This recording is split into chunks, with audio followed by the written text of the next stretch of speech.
स्वामी प्रसाद मौर्य की बगावत के बाद सपा अपनी चुनावी चालें बदल रही है तो स्वामी प्रसाद भी नए नए पैंतरों के साथ मैदान में आने की तैयारी में जुटे हैं। स्वामी प्रसाद की सपा से लड़ाई की वजह को लेकर कहा जा रहा है कि वह अपने परिवार के लिए अखिलेश यादव से खास चुनावी पैकेज मांग रहे थे। स्वामी का डिमांड पैकेज लोकसभा चुनाव में सांसद बेटी संघमित्रा और अपने कुछ करीबियों को मौर्य बहुल सीटों पर समाजवादी टिकटें दिलाने को लेकर था।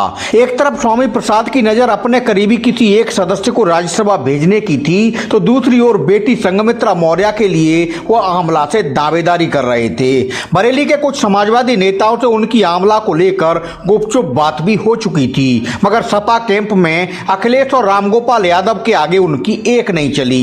टिकटों पर बात इतनी बिगड़ी कि स्वामी प्रसाद आग बबूला होकर सपा से बगावत कर गए हैं। कहा जा रहा है कि स्वामी प्रसाद अब ओपन चैलेंज देकर समाजवादी ब्रिगेड को बदायूं, आमला और एटा, मैनपुरी, फर्रुखाबाद जैसी मौर्य शाख के वोटर बहुलता वाली सीटों पर सबक सिखाने की फिराक में लगे हैं। स्वामी की गतिविधियां बदायूं से आमला और एटा तक समाजवादी कैंप की धुकधुकी बढ़ा रही हैं। शायद यही वजह है कि समाजवादी पार्टी ने अचानक धर्मेंद्र यादव को बदायूं से हटाकर उनकी जगह चाचा शिवपाल सिंह यादव को उम्मीदवार घोषित कर दिया है। अपनी अलग पार्टी बनाने के बाद स्वामी प्रसाद अपने और परिवार के राजनीतिक फायदे के लिए क्या करने जा रहे हैं, अब इस पर सबकी निगाहें टिकी हैं। सभी जानते हैं कि स्वामी प्रसाद की चुनावी तिकड़म हमेशा अपने और अपने परिवार के इर्द गिर्द ज्यादा रहती है। बेटी संघमित्रा मौर्य को चुनावी राजनीति में स्थापित करने के लिए वह क्या क्या नहीं कर चुके हैं। कभी बसपा में रहते हुए उन्होंने संघमित्रा को मैनपुरी लोकसभा सीट से सपा प्रमुख मुलायम सिंह यादव के खिलाफ चुनाव तक लड़ाया था।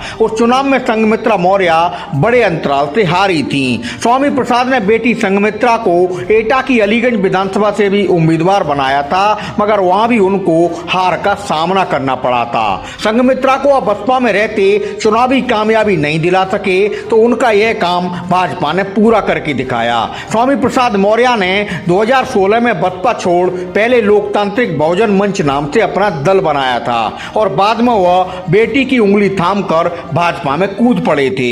2017 में यूपी के अंदर भाजपा की सरकार बनी तो योगी आदित्यनाथ कैबिनेट में स्वामी प्रसाद को मंत्री पद हाथ लग गया था और बाद में 2019 के चुनाव में बेटी संघमित्रा को बदायूं में कमल कृपा भी मिल गई थी। संघमित्रा बदायूं से सपा प्रमुख अखिलेश यादव के अनुज धर्मेंद्र यादव को पराजित कर लोकसभा में पहुंचने में कामयाब रही थी। हालांकि संघमित्रा के पापा स्वामी प्रसाद पूरे 5 साल भाजपा सरकार में सत्ता सुख लेने के बाद 2022 विधानसभा चुनाव में समाजवादी कैंप में दाखिल हो गए थे। सांसद बेटी संघमित्रा मौर्य को वह भाजपा में ही छोड़ गए, जो अभी भी भाजपा में हैं, और दूसरी ओर स्वामी प्रसाद मौर्य की सियासी धमाचौकड़ी बसपा, भाजपा और सपा के बाद फिर से अपनी नवेली पार्टी के गठन तक जा पहुंची है। सूत्रों का कहना है कि स्वामी प्रसाद मौर्य की सपा आला कमान से बिल्कुल पटरी नहीं खा रही थी। कहने को तो वह राष्ट्रीय महासचिव थे, मगर उनकी कोई बात सुनी नहीं जाती थी। पहले तो सपा हाईकमान ने स्वामी प्रसाद की राज्यसभा की टिकटों को लेकर भी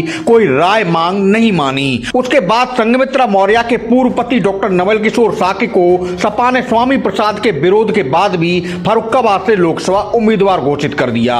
नवल किशोर साके की शादी संघमित्रा मौर्य से हुई थी, जिनका बाद में तलाक हो गया था। फर्रुखाबाद के फैसले से परेशान स्वामी प्रसाद की नजर बदायूं पर थी तो यहां से सपा प्रमुख अखिलेश ने अपने भाई धर्मेंद्र यादव को उम्मीदवार घोषित कर दिया, जो कि पिछला चुनाव स्वामी प्रसाद मौर्य की बेटी से हारे थे। फर्रुखाबाद और बदायूं की नाराजगी के बीच स्वामी प्रसाद ने पड़ोस की आमला लोकसभा सीट पर अपने परिवार के लिए दावा ठोका तो यहां से भी उनको साफ इनकार कर दिया गया।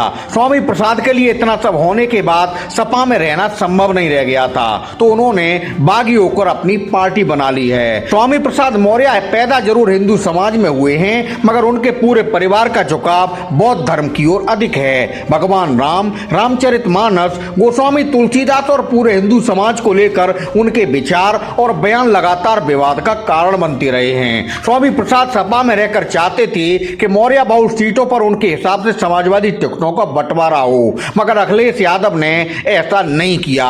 स्वामी प्रसाद यह बात बखूबी जानते हैं कि 2019 में बदायूं से उनकी बेटी की विजय का बड़ा कारण मौर्य मतदाता बने थे।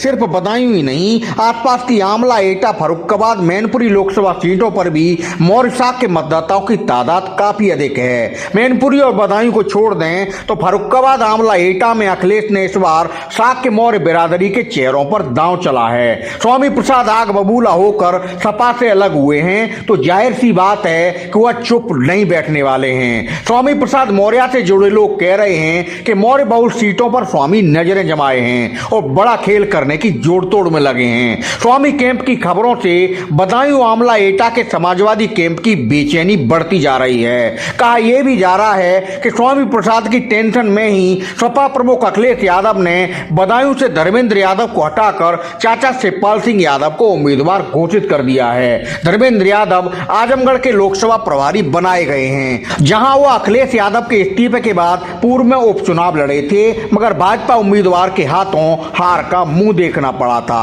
अब धर्मेंद्र यादव आजमगढ़ से चुनाव लड़ेंगे या नहीं, इस पर सपा ने फिलहाल सस्पेंस बनाकर रखा है।